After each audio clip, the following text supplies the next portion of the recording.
ce soir, vous avez pu assister donc à l'embrasement du chevalet Saint-Amé de Liévent. La soirée a été construite avec des paroles d'habitants. Est-ce que vous pouvez m'en dire un peu plus sur ce travail ? C'est un travail qui a été mené par la ville de Liévent. Alors la ville de Liévent a mis en place un atelier de parole et d'écriture pour aller recueillir la parole de personnes dont les parents, voire grands-parents, ont été touchés par la catastrophe qui est arrivée en 1974 sur le site de Saint-Amé. C'était un hommage également, un hommage. Il y avait aussi le pain d'alouette. Les enfants se chamaillaient pour en avoir un petit morceau. Qu'est-ce que vous pensez de cette mise en valeur de ces témoignages-là d'habitants ? Je pense que c'est important parce que les personnes qui ont parlé là n'ont pas forcément vécu, mais de par leur famille, de par la mémoire transmise, etc., ont pu retranscrire des choses, faire partager aussi des choses qui ont pu être vécues, qui ont été vécues. Et voilà, c'est très touchant et avec la mise en scène, le feu, la musique, c'était émouvant. C'est vraiment merveilleux de pouvoir investir un lieu comme ça, magnifier un lieu qui a autant d'histoire et d'émotions déjà. Pour moi personnellement, je viens de Saint-Étienne, donc la mine ça me parle et ça me touche. Qu'est-ce qui vous amène à participer à la Sainte-Barbe ? C'est pour la mémoire de nos parents, de nos grands-parents, surtout pour les mineurs surtout. Ils ont travaillé qu'acharnement avec des salaires de misère. La famille, c'était beaucoup les mines. Mon père, mineur, immigré italien, mon grand-père, tous les oncles, les tantes, tout le monde travaillait à la mine. Et c'est pour eux, aujourd'hui, qu'on est là. C'est un devoir qu'on s'est donné parce que c'est l'occasion de leur montrer que, en fait, on les a pas oubliés, c'est tout simplement ça.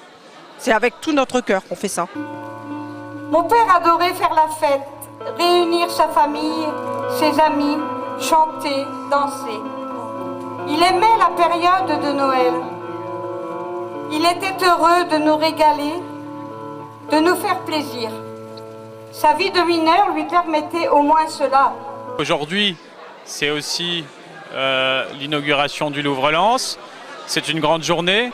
Qu'est-ce que vous en pensez de ces deux événements ? Écoutez, pour le Louvre, c'est vrai que c'est bien. Nos grands-parents, si j'aurais su que sur des carreaux, qu'on appelle carreaux de mine, qu'un jour on aurait fait un truc aussi fabuleux, ils l'auraient pas cru. On dit c'est pas possible. On est des ouvriers, on descend au fond, on ne sait pas si on remonte. On travaille pour le charbon, on dit c'est pas possible qu'un jour ou l'autre on fera quelque chose de formidable pour amener du tourisme, pour faire évoluer le site minier du Nord-Pas-de-Calais qu'on vivait qu'avec le charbon et rien d'autre, il n'y avait que ça. Cette année, c'est une Sainte-Barbe, on va dire, aux allures particulières. Donc, il y a beaucoup de médias qui parlent, notamment nationaux, internationaux, qui parlent du bassin minier. Qu'est-ce que ça vous fait ?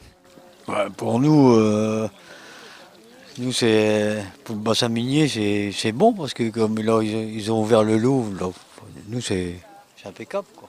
Vous avez accueilli ce matin le président. Ouais, on a accueilli le président de la République et puis il nous a serré la main. C'est un homme qui n'est pas fier, puis c'est tout. Hein. Je trouve que c'est une belle façon en fait de fêter la Sainte-Barbe avec Carabosse et l'illumination de ce chevalement. C'est un bel hommage. Et faire ça, voilà, évidemment en liaison avec l'ouverture de Louvre-Lens, c'est très significatif et voilà, c'était chaleureux. N'avez-vous pas peur que derrière ce Louvre-Lens, on oublie la culture minière ou est-ce que vous n'avez aucun doute ? Non, je pense pas parce que c'est encore très fort. Dans la région, je crois que c'est encore très fort le souvenir du mineur. Ça n'efface pas le jour de la Sainte-Barbe, hein, faut pas croire. Hein. Puis après, là, le Louvre il est implanté sur un site, c'était une ancienne fosse. Hein. Attention, hein. Il y a des galeries en dessous, il y a de tout. Hein. Cette année, c'est une Sainte-Barbe aux allures un peu particulières. Beaucoup de médias nationaux, voire internationaux, qui parlent du bassin minier. Qu'en pensez-vous ? C'est une réhabilitation tout à fait extraordinaire du bassin minier et nous sommes fiers du bassin minier. Eh bien, nous espérons que petit à petit, dans le reste de la France, on sera à nouveau fiers, si vous voulez, des origines qui peuvent être les nôtres, tout simplement. Parce que ce sont ces origines-là qui ont permis la construction de la France moderne.